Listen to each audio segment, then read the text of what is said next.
Hello everyone, good morning to all of you. आप सभी को स्वागत है आपके अपने इस प्यारे से YouTube channel SLD educational academy पे।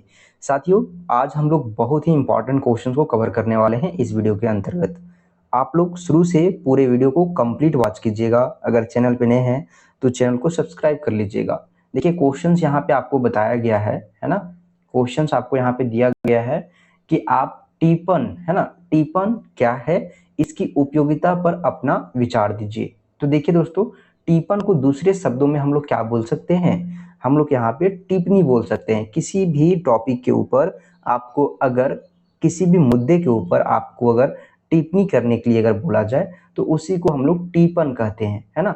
तो ये आपका तो नॉर्मल, अगर आपका बोलचाल की भाषा में बोला जाए कि टिप्पण क्या है, टिप्पणी क्या है, तो ये आप बता दीजिएगा। लेकिन इसका एक परफेक्ट एक जो है वो आपका परिभाषा होता है और इसका अर्थ होता है ना। तो उसी चीजों को हम लोग यहाँ पे देखेंगे और साथ ही साथ हम लोग फिर देखेंगे कि इसका उपयोगिता क्या है ना। और उसी उपयोगिता के ऊपर विचार हम लोग देंगे, ठीक है। देखिए, यहाँ पे सबसे पहला आपका क्वेश्चन का परिचय है, यानी कि जो आपका यहाँ पे टिप्पण है उसका परिचय है। तो परिचय में क्या बताया है कि आपका टिप्पण लेखन का, है ना, टिप्पण जो है वो लेखन या पाठन यानी कि लिखने या पढ़ने का एक महत्वपूर्ण हिस्सा है, ठीक है, जिसमें किसी विषय, वाक्य या फिर अनुच्छेद, साथ ही साथ पाठ के अंश पर स्पष्टीकरण महत्वपूर्ण जो है वो एक हिस्सा है ना, महत्वपूर्ण हिस्सा है जिसमें किसी विषय, वाक्य या अनुच्छेद या साथ ही साथ जो है वो पाठ के अंश पर स्पष्टीकरण, प्रतिक्रिया या फिर आलोचना या फिर पूरक जानकारी दी जाती है। ध्यान से समझिएगा दोस्तों, है ना, क्योंकि एग्जाम में आपका वही काम आएगा जो वीडियो लेक्चर को ध्यान से आप सुनेंगे, समझेंगे, है ना, और कोशिश करेंगे कि आपको बोला क्या गया है ना, उसका अर्थ क्या है, उसका परिभाषा क्या है ना, आपको किस तरीके से चीजों को रिलेट करना है। ये सारे चीजों को आप बहुत ही बारीकी से जब एनालिसिस कीजिएगा तभी जाके आपका एग्जाम बेहतर तरीके से लिख पाइएगा, ठीक है। तो बोला यहाँ पे क्या है, जिसमें किसी विषय, है ना, कोई भी एक विषय के ऊपर दे दिया जाए, कोई एक वाक्य दे दिया जाए, सेंटेंस दे दिया जाए या फिर कोई अनुच्छेद दे दिया जाए उस, या फिर आपको साथ ही साथ किसी पाठ के अंश दे दिया जाए, ठीक है, उसके ऊपर आपको बोला जाए कि आप स्पष्टीकरण प्रस्तुत कीजिए, है ना, या फिर प्रतिक्रिया दीजिए, ठीक है, या फिर आपको जो है आलोचना या फिर आपको जो है वो पूरक जानकारी देना हो। तो ये सभी चीजों में हम आप टिप्पणी के रूप में, ठीक है, जब हम किसी भी वस्तु के ऊपर, है ना, किसी विषय के ऊपर, किसी टॉपिक के ऊपर, है ना, जब हम किसी विषय के ऊपर, है ना, किसी वाक्य के ऊपर जब टिप्पणी देते हैं, है ना, या फिर टिप्पणी का मतलब यहाँ पे है स्पष्टीकरण, प्रतिक्रिया या फिर आलोचना करना किसी एक विषय के ऊपर, ठीक है। साथ ही साथ देखिए, यह जानकारी मुख्य पाठ के साथ जुड़ी होती है ना, जो आपका आलोचना करने के लिए दिया गया है, प्रतिक्रिया देने के लिए गया है ना, उस टॉपिक से जुड़ा हुआ होगा, है ना। साथ ही साथ आपको क्या बताया है, उसका आशय स्पष्ट करने या फिर पाठक को बेहतर समझ प्रदान करने में सहायक होती है। मतलब यहाँ पे जैसे कि अगर मान लीजिए जैसा यहाँ पे आप लोग एग्जाम्पल से समझ, जैसा यहाँ पे आप लोग एग्जाम्पल से समझ सकते हैं। मान लीजिए कि आपको एक मुद्दा दिया हुआ है कोरोना, ठीक है, कोरोना, ठीक है, ये मुद्दा है। अब इस टॉपिक के ऊपर, इस विषय के ऊपर, इस वाक्य के ऊपर आपको एक जो है वो टिप्पणी प्रस्तुत करना है ना। तो या फिर आप लोग बोल सकते हैं कि इसके ऊपर जो है एक आपको पूरक जानकारी यानी कि कंप्लीट जो है वो आपको प्रॉपर वे में एक जानकारी प्रदान करना है, ठीक है। तो आपको इसके बारे में विस्तार से लिखना होगा, ठीक है, ताकि जो है वो पढ़ने वाला जो पाठक है उसको बेहतर समझ आए, है ना। और जब इसको आप स्पष्ट संक्षिप्त शब्दों में आप जो है वो उसको टिप्पणी कीजिएगा तो जो आपका पढ़ने वाला जो पाठक है उसको बेहद आसानी में आपको जो है वो समझ में आए, इस ऐसा आपको जो है प्रस्तुत करना है, ठीक है। अब यहाँ पे देखिए इसका अर्थ दिया हुआ है। तो अर्थ में क्या है, टिप्पण का अर्थ जो होता है उसका शाब्दिक अर्थ यहाँ पे लिखा हुआ, किसी भी विषय के ऊपर, जैसे हम कोरोना बोले, कोरोना एक विषय है, ठीक है, और इस विषय के ऊपर जो है वो दी गई जो संक्षिप्त टिप्पणी होगा या फिर सटीक टिप्पणी होगा या व्याख्या होगा, ठीक है, उसी को बोला जाता है आपका टिप्पण, ठीक है। टिप्पण क्या है, किसी भी एक विषय पर दी गई संक्षिप्त, सटीक या फिर आपका व्याख्या, ठीक है, उसी को टिप्पण बोला जाता है। यह एक प्रकार की लिखित और मौखिक जो है वो अभिव्यक्ति है, ठीक है। यानी कि एक प्रकार का एक लिखित यानी कि रिटन फॉर्म में या फिर आप मौखिक किसी भी व्यक्ति के द्वारा बोला गया एक वाक्य होता है, ठीक है, या फिर जो है वो लिखित दस्तावेज होता है जो किसी भी मूल विषय वस्तु से जोड़कर, है ना, उसको मूल विषय वस्तु से जोड़कर, है ना, बेहतर समझने या फिर विश्लेषण करने के कार्य करती है। देखिए यहाँ पे बोला क्या है, ये चीज आपको बेहद इंपॉर्टेंट है समझना, ठीक है। जैसे कि मान लीजिए कि कोई एक टॉपिक है, उस टॉपिक के बारे में जो मूल विषय है उसके साथ जोड़कर, है ना, उसे बेहतर तरीके से समझने या फिर उसको विश्लेषण करने का कार्य किया जाता है, ठीक है, टिप्पण के अंतर्गत। उदाहरण के लिए आप लोग देख सकते हैं पाठ्य पुस्तक के नीचे लेखक द्वारा दी गई व्याख्या, ठीक है। पाठ्य पुस्तक, है ना, पाठ्य पुस्तक जो आपका पुस्तक में पाठ्य का नाम होता है, उस पाठ का पूरा विश्लेषण से दिया हुआ था, किसी समाचार पर व्याख्या की गई, ठीक है। अभी आप लोग सुने होंगे, कोई भी आप लोग न्यूज देखते हैं, है ना, तो उसमें देखिएगा किसी एक मुद्दा, जैसे कि अभी हाल ही फिलहाल में आपका जो है वो कहीं पे अगर जो है आतंकवादी हमला हो गया, है ना, तो उसके ऊपर जो है वो पूरे विस्तार से जब आपको जानकारी दिया जाता है, व्याख्या किया जाता है, तो उसी को तो टिप्पण बोलते हैं।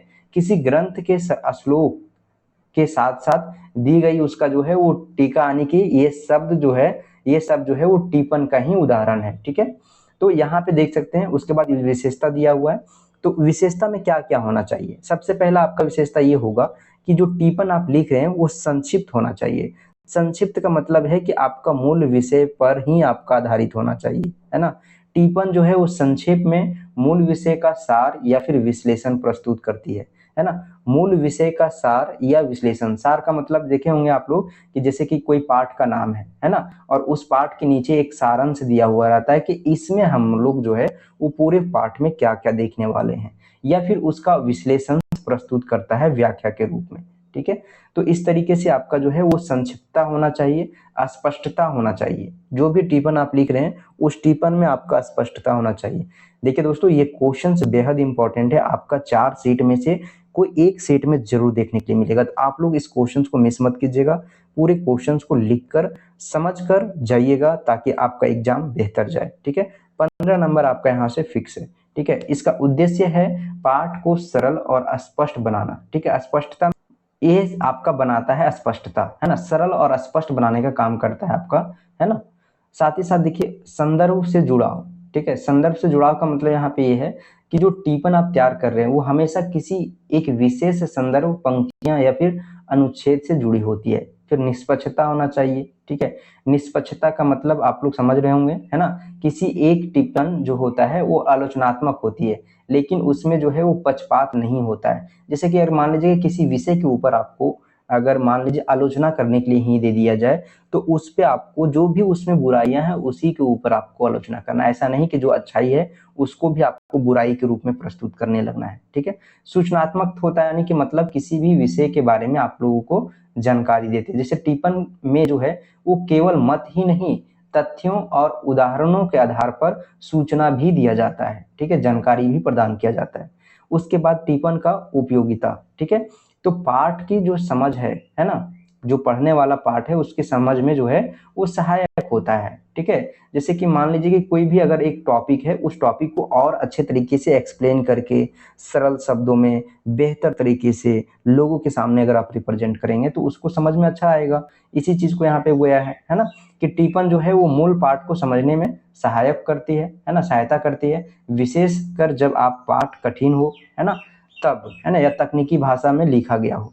शिक्षण में जो है उपयोगी है, ठीक है। अगर मान लीजिए शिक्षक किसी पाठ को समझने के लिए टिप्पण का सहारा लेता है तो यह जो है वो शिक्षण की प्रक्रिया को प्रभावी और रोचक बनाता है। जैसे सपोज हम ही यहाँ पे आप लोग को पढ़ा रहे हैं, टिप्पण एक आपका दिया हुआ है आपका टॉपिक, और इस टॉपिक को हम समझाने के लिए तरह तरह का एग्जाम्पल ले रहे हैं, है ना, और बहुत अच्छे तरीके से आपको व्याख्या कर रहे हैं। तो यही आपका जो है वो आपका टिप्पण जो है वो शिक्षण में उपयोगी हो जाएगा, ठीक है। शोध करने के लिए, ठीक है, जो अध्ययन करते हैं शोधार्थी और या फिर विद्यार्थी जो होते हैं, शोध करने वाले को शोधार्थी बोला जाता है और आपका जो विद्या ग्रहण करने वाले जो होते हैं उसको विद्यार्थी बोला जाता है। किसी विषय पर अध्ययन करते समय टिप्पणों के माध्यम से गहन विश्लेषण प्रस्तुत करते हैं या है जो है वो विषय की गहराई में जाने में मदद करता है। ठीक है, तो इस प्रकार से जो है शोधकर्ता और अध्ययन के में जो है वो सहायक होता है टिप्पण। उसके बाद आलोचना करने में जो है आपका टिप्पण क्या महत्वपूर्ण होता है, देखिए जैसे विश्लेषण है ना, आलोचना और विश्लेषण के माध्यम में है ना, तो टिप्पणों के द्वारा जो है किसी भी कृत, लेख या फिल्म या पुस्तक या फिर सामाजिक घटनाओं की आलोचना या फिर विश्लेषण किया जा सकता है। ठीक है, उसी तरीके से आगे और भी पॉइंट है दोस्तों, देख सकते हैं है ना, रचनात्मक लेखन में प्रोत्साहन। ठीक है, यानी कि लेखक कार्य जो हो या फिर पाठक कार्य जब किसी रचना करता है तो अपनी राय को, सुधार को, सुझाव को या फिर टिप्पण के रूप में जो है वो देता है, तो यह जो है वो रचनात्मक को बढ़ावा देता है। ठीक है, कौन? टिप्पण। ठीक है, बोला क्या है, लास्ट पॉइंट है, बहस और संवाद को जन्म देता है। कैसे? देखिए टिप्पणों के माध्यम से है ना, टिप्पणों के माध्यम से विभिन्न दृष्टिकोण सामने आते हैं। ठीक है, और सामने आने के बाद क्या होता है, जिससे जो है आपका स्वस्थ संवाद है ना और विचार विमर्श में जो है वो संस्कृति विकसित होता है। मतलब एक से अधिक जब आपका टिप्पण होगा तो उसमें अलग अलग विचारधारा लोगों का सामने आएगा। ठीक है, और सबका अपना अपना दृष्टिकोण होगा, तो उसमें जब तालमेल नहीं होगा तो एक जो है वो क्या होगा, बहस होगा, संवाद होगा। इसी तरीके से आपका है निष्कर्ष यहाँ पे दिया हुआ, देखिए है ना, टिप्पण एक ऐसी विधा है जो किसी भी लेख, पाठ या फिर घटना को गहराई से समझने या फिर विश्लेषित है ना, या फिर आपका विश्लेषित करने में महत्वपूर्ण भूमिका निभाती है। यह न केवल अध्ययन या अध्यापन है ना को समृद्ध बनाती है, बल्कि आपका जो है वो बल्कि किसी भी विषय पर सोचने, समझने या फिर दृष्टिकोण विकसित करने की जो है वो क्षमता को मजबूत करती है। ठीक है, आज के डिजिटल युग में टिप्पणों का महत्व कम नहीं हुआ है।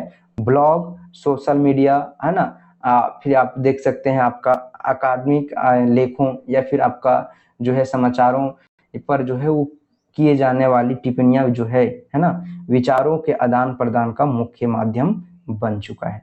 तो इस प्रकार से ये क्वेश्चंस देखे दोस्तों। नेक्स्ट क्वेश्चंस हम लोग जो है वो आगे की वीडियो में कंटिन्यू करेंगे। तब तक के लिए आप लोगों को बहुत बहुत धन्यवाद।